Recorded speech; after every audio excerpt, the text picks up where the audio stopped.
The restraining order arrived on a Tuesday. I know because I was elbow deep in a sourdough batch when my phone buzzed on the stainless steel counter, and my sister-in-law's name lit up the screen with a legal document attached. She had filed it from my brother's address, the address I had co-signed the lease for 14 months ago. I didn't call my brother. I didn't text back. I wiped the flour off my hands, walked to my laptop, and opened the joint business account we shared for the restaurant. Then I transferred every dollar back to my name. But I'm getting ahead of myself. You need to understand where the money came from first. I'm 31 years old. I've worked in commercial kitchens since I was 19, starting as a prep cook at a catering company in Mississauga, peeling vegetables for $6 above minimum wage, while my friends were in residence at Western. I didn't go to university. I went to work. By 24, I had my Red Seal certification. By 27, I was running the morning line at a mid-sized brunch spot on Queen Street West in Toronto, managing a staff of 11 and pulling doubles every weekend from October through March, because that's what you do when you're trying to save enough to eventually own something of your own. My hands show it. There's a burn scar that runs from my left wrist to the base of my thumb from a splatter accident in my second year. My knuckles are perpetually dry from industrial sanitizer. My lower back gave out for the first time when I was 26. The $85,000 in my savings account when all of this started was not an inheritance. It was not a windfall. It was 11 years of skipping vacations and driving a 2013 Civic and eating staff meal instead of going out for dinner like a normal person my age. My brother Daniel is 3 years older than me. He's always been the one our parents pointed to when they talked about potential. He went to Ryerson for business. He had the right clothes, the right handshake, the right way of filling a room. What he never quite managed was the right follow-through. A marketing job that lasted 2 years, a dropshipping business that collapsed after 6 months, a period of about a year where he was vague about what he was doing and our mother quietly covered his rent. When our father had his first stroke in the spring 2 years ago, my brother flew in from Vancouver, where he'd moved with his girlfriend Priya, and I drove down from Toronto on a Thursday night after a closing shift. We sat in the waiting room at Hamilton General, drinking terrible coffee, and my brother looked at me with his tired eyes and said, "Dad asked me to look after you if anything happens." I remember thinking, that's the wrong way around. Our father recovered. Partial paralysis on his left side, speech therapy for 6 months, but he came home. The stroke did something else, though. It made my brother feel guilty in a way that expressed itself as ambition. He called me in September and said he'd been thinking about opening a restaurant. Something small, a neighborhood spot. He and Priya had been talking about it for years. Did I want in? Here's what I should have said. No. Here's what I said instead. Tell me more. Priya had some food industry experience. She'd managed front of house at a tapas place in Kitsilano for a couple of years before they moved to Toronto. She had ideas about atmosphere and branding and social media. My brother had a business education and the confidence to walk into a bank and not look nervous. And I had the money and the culinary credentials. On paper, it made sense. We found a space on Roncesvalles, a former Portuguese bakery that had closed during COVID and never reopened. High ceilings, original tile floors, a functional commercial kitchen that needed updates but had good bones. The landlord wanted first and last, plus a damage deposit. The renovation quote came in at $40,000. Equipment costs on top of that. I put in $0. Daniel put in $20,000 money he borrowed from our parents, which I found out later. Priya put in what she called sweat equity. Her contribution would be managing the front of house and building the brand. She had 8,000 followers on Instagram from a lifestyle account she'd been running since Vancouver. She talked about it like it was a business asset. We shook hands on a profit split. 40% to me, 40 to Daniel, 20 to Priya, with the understanding that my larger share reflected my larger financial investment. We agreed to formalize everything with a lawyer within 60 days of signing the lease. That lawyer meeting never happened. I should have pushed harder. I knew it at the time, and I let it go because Daniel kept saying we're family. We don't need a piece of paper between us, and I wanted to believe him because it was easier than admitting I had already transferred $85,000 with nothing but a handshake to show for it. The renovation started in November.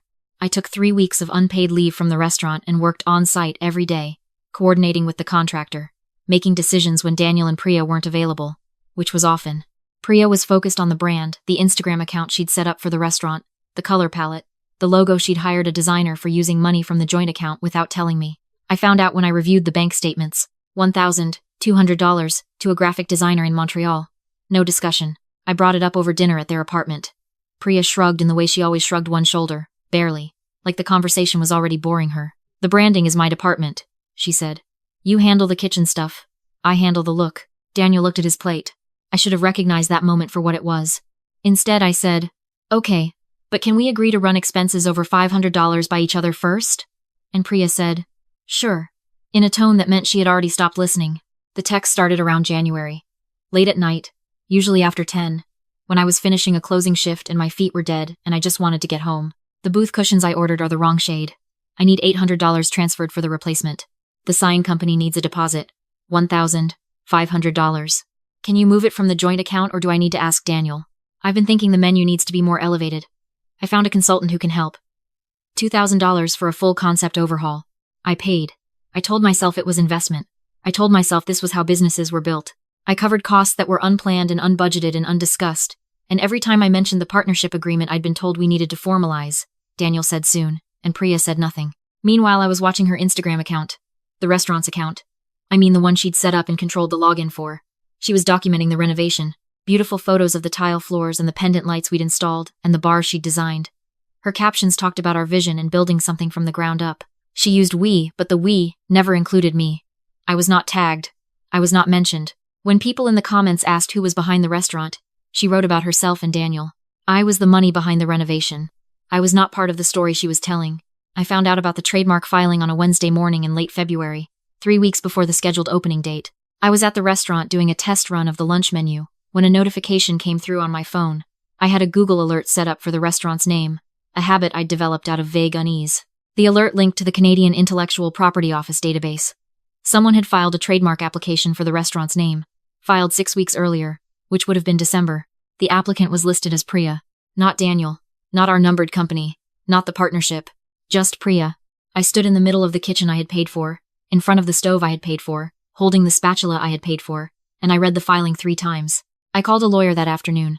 A business lawyer, not a friend, not my brother's contact, someone I found through a colleague at work who had dealt with a similar situation. I described what we had, which was a verbal agreement, a joint bank account that I was a signatory on, receipts showing my investment, and no formal partnership documentation. The lawyer was quiet for a moment. Then she said, "You're exposed." She explained it plainly. Without a formal agreement, my $85,000 was difficult to categorize legally. It could be argued to be a loan, a gift, or an informal investment, with no guaranteed equity. The trademark, if granted, would give Priya's name exclusive rights to the brand. The joint account I was a signatory on could be closed with proper notice. I had receipts but no contract. "What can I do?" I asked. She told me. I didn't say anything to Priya or Daniel that night, or the next day. I went into the restaurant for scheduled prep shifts, smiled when Priya showed up to take photos of the mise en place, nodded when Daniel talked about the soft opening invite list. I was very calm. People who know me well know that I get quieter when I'm angry, not louder, and I was very quiet that week. There were 3 things I needed to do. The first was to consult with the lawyer again and formally document my financial contributions. She helped me compile a paper trail, every transfer from my personal account to the joint account, every vendor receipt where my card was on file, the lease co-signature. It took 2 days. When we were finished, my documented contribution was $91,400, including the additional costs I'd covered past the initial investment. The second was the joint account. I was a signing authority. Under the account agreement, either signatory could make withdrawals. I took out the current balance, just over $14,000, and moved it to a separate account. I left $200 in it so it remained open. I did this on a Thursday afternoon, without drama, at an ATM on my lunch break. The third was the lease. I had co-signed the lease. My name was on it alongside Daniel's. I called the landlord, a Portuguese-Canadian man named Mr. Ferreira, who'd owned the building since the 90s and who I'd dealt with directly throughout the renovation because Daniel had a habit of not returning calls promptly. I told him I needed to discuss the lease. We met the following morning, before the restaurant opened for prep. I explained the situation, not emotionally, factually. I showed him the trademark filing. I showed him the lawyer's assessment of the partnership structure. I told him that I was co-signed on a commercial lease for a business that was being structured in a way that excluded me from ownership. Mr. Ferreira was quiet for a long time. He had 3 children, he told me. 2 daughters and a son. He understood what it meant when family didn't behave like family. He wasn't obligated to release me from the lease, but he had the right to require a substitute guarantor or convert to a single signatory arrangement with a larger deposit. We agreed on terms. My name would come off the lease in exchange for Daniel and Priya providing an additional 2 months deposit from their own funds, $8,400 within 10 business days. If they couldn't produce it, the lease would be considered in default. I went home that night and I made pasta from scratch, which I do when I need to do something with my hands. I rolled it thin and cut it by feel, and I thought about what I was about to blow up. The next morning I called my brother. He answered on the second ring, which he almost never does. He must have been near his phone. "Hey," he said. "You coming in today? Priya wants to do a full walkthrough before the weekend. I need to talk to you about the trademark filing," I said. Silence. The one Priya filed in December, I said. In her name only. More silence. Then, it's just a formality, Maya. It protects the brand. It doesn't change anything between us. I asked him whose name was on it. He said it was complicated. I told him what I had done with the joint account. I told him about my meeting with Mr. Ferreira. I told him about the lawyer. I told him that without a formal partnership agreement acknowledging my equity stake, I was not willing to continue as a financial contributor or a lease guarantor, and that I had documented $91,400 in contributions that I intended to recover. He went silent for so long I thought the call had dropped. Then he said, "You can't do this to us." I told him I hadn't done anything to them. I told him I had protected myself from something that was being done to me. Priya worked incredibly hard on this, he said. His voice had changed. It was tight. She put herself into this project. The branding, the concept, the social media, that was all her. You wrote a check. That's not the same as building something. I wrote a check. I wrote an $85,000 check with 11 years of kitchen burns in it, and he called it writing a check. I didn't raise my voice. I said, I know you believe that. But I also know what the lease says, what the account shows, and what a court would say about an undocumented business arrangement, where one partner files a trademark without notifying the others. Good luck with the opening, Daniel. I hung up. The restraining order came 4 days later. Priya had filed it, claiming I had been harassing her, referencing 2 phone calls I had made to discuss the trademark, and a single visit to the restaurant, where I had retrieved my personal knives from the kitchen, which any chef knows are not equipment, they are tools you own. The application was thin. My lawyer reviewed it and said it was unlikely to be granted, but that it would delay things and create noise. It created noise, all right. Priya went on Instagram that same afternoon. Not the restaurant account, her personal one. She filmed herself in the car outside, what I could tell was my brother's building, her face carefully arranged into something between distress and dignity. She talked about being bullied out of the business she'd built. She talked about an investor who had tried to take over and retaliate when she asserted her creative ownership. She didn't use my name, but anyone who knew us would know exactly who she meant. 7,000 people watched it. The comments were full of support. Poor her. What a monster. You built something beautiful. Don't let them take it. My name appeared in some of the comments, shared by people who had put the pieces together. I did not comment. I did not post. I sent the video link to my lawyer with a note, documenting for the record. Then I called the contractor who had done the renovation. His name is Bogdan, and he's been in residential and commercial contracting in the GTA for 22 years. And when I told him what was happening, he was not surprised. I wondered, he said, when your name was getting left off things. He told me he had footage. He recorded all his project sites for liability purposes, time-lapse of progress, dated and time-stamped. The footage covered the entire renovation period. It showed me on site. It showed me making decisions, signing off on work, consulting with his team. It showed Priya on site approximately 6 times over 3 months, mostly taking photos. He sent me the files that afternoon. My lawyer added them to the package. She also submitted a formal demand letter to Daniel and Priya, outlining my documented contributions, the trademark conflict of interest, and my claim to equity or restitution.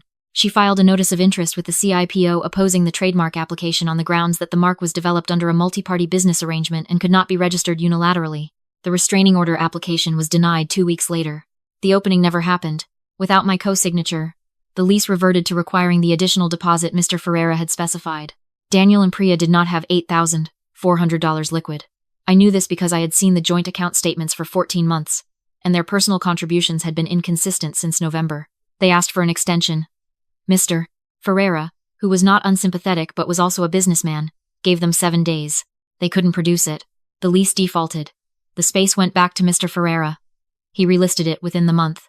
The equipment I had paid for was subject to the demand letter. Most of it was ultimately included in the settlement, a negotiated resolution that took 4 months and a mediator, during which I sat across a table from my brother twice, and both times he looked like someone had let the air out of him. He didn't look angry anymore. He looked like a man who had believed something about himself that turned out not to be true. Priya attended the first mediation session and not the second. Her lawyer came instead. The settlement returned $74,000 of my $91,400 to me. Not everything mediation never gives you everything, but enough. The trademark application was withdrawn as a condition of settlement. My name was removed from any remaining liability on the lease. I went back to work. Not at the restaurant, there was no restaurant anymore. Back to my job on Queen Street, pulling morning line, managing my staff, doing what I'd been doing for years. My colleagues knew something had happened because I'd taken a significant amount of unpaid time over the preceding months. But they didn't ask, and I didn't volunteer details. We just cooked. My lower back was better, actually. I'd had time during the worst of the legal process to start physio, something I'd been putting off for 3 years. Daniel called me in July. I let it go to voicemail. He left a message that was 4 minutes long. I could tell from the first 30 seconds what it was going to be: an explanation, a partial apology, a suggestion that Priya had influenced him in ways he hadn't fully understood, a question about whether there was a path forward. I listened to all 4 minutes. Then I deleted it. It's not that I hate my brother. I've thought about this carefully, because I think it matters to be precise about it. I don't hate him. I'm not even angry at him the way I was angry during the renovation, when I was paying for marble effect wallpaper at midnight, while he deferred to his girlfriend's aesthetic instincts. What I feel now is something quieter and more final. I looked at my brother, when he had to choose between standing beside me and standing beside someone who was taking from me. And he chose comfort. He chose the path of least resistance. He called me, writing a check. That's not a person I need in my daily life. I moved apartments in September. Not because I had to, I could afford to stay where I was, but because I'd wanted a change for a long time, and I finally let myself have it. I found a 1-bedroom in Leslieville, above a Portuguese bakery, which felt like a strange kind of cosmic full circle. The landlord is a woman named Mrs. Costa who makes pastel de nata on Sundays and leaves 2 on the doorstep of every tenant. My kitchen is smaller than what I'm used to professionally, but it has east-facing windows and good morning light. I have been doing a lot of cooking at home. Last month I had 6 people over for dinner. My colleague Sujin, who covered my shifts without complaint during the worst weeks. Bogdan, the contractor, and his wife, who I'd never met before but who turned out to be a retired teacher with opinions about sourdough that I completely agreed with. A friend from culinary school I'd fallen out of regular touch with and reconnected with during everything. 2 neighbors from my building who knocked one evening to introduce themselves and ended up staying for wine. None of these people share my last name. None of them are obligated to me by blood or family history. They came because they wanted to, and they stayed because it was good. And when Bogdan's wife asked about the scar on my left wrist, I told her the real story, the splatter burn from 12 years ago in a Mississauga catering kitchen, and she said, "You've been working hard for a long time," in a tone that was not pity but recognition. That sentence sat with me afterward. I've been working hard for a long time. Yes. And I'm still here. And my $74,000 is back in my account, accruing interest. And the restaurant on Roncesvalles will open again under different ownership, with different people. And none of that money, or those years, or those ceiling tiles, will have anything to do with me. The hardest lesson I've learned from all of this isn't about contracts or business structures. Though I will never again put money into a venture without proper documentation. And if anyone is reading this who is about to do something similar, please hear me. A partnership agreement is not a sign of distrust. It is the foundation of trust. The hardest lesson is about what I was willing to overlook in the name of family. I told myself that Daniel was being managed by Priya. I told myself he was conflict avoidant, not complicit. I paid invoices and absorbed slights and waited for him to see what I could see, as if eventually the evidence would become so obvious he'd have no choice but to step up. I was wrong. People show you who they are in the choices they make under pressure, not in the intentions they describe at family dinners. Daniel showed me who he was when I called him about the trademark. He chose his comfort over my $91,000 and my 11 years of kitchen work, and he called it a formality. I don't need to be angry about that forever. But I don't need to forget it, either. If someone in your life is asking you to be the financial foundation of something they're building for themselves, ask what your name looks like on the paperwork. Not because family can't go into business together. They can. But trust without documentation isn't trust. It's exposure. And the people who tell you that asking for a contract means you don't believe in them are exactly the people who need you to believe without asking. Close the checkbook. Open the contract. And if they tell you those 2 things are in conflict, you already have your answer.